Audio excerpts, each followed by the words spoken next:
சண்டையெல்லாம் போடணும். நீங்க அப்படி பண்ணீங்க, நான் அப்படி பண்ணீங்க, நான் உங்களுக்கு என்ன செஞ்சேன்னா அமைதியா விளையுது.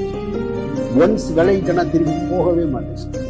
என்ன நடந்தாலும் போக மாட்டேன். நானா அப்படியே கடைசி வரைக்கும் இருக்கேன்.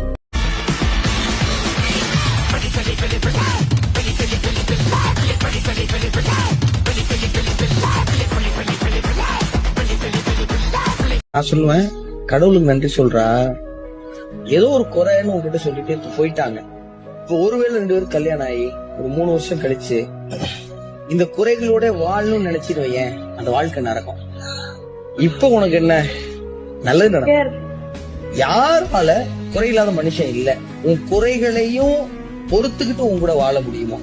அவங்களுக்காக காத்துரு. அது அமைந்து வாழ்க்கை.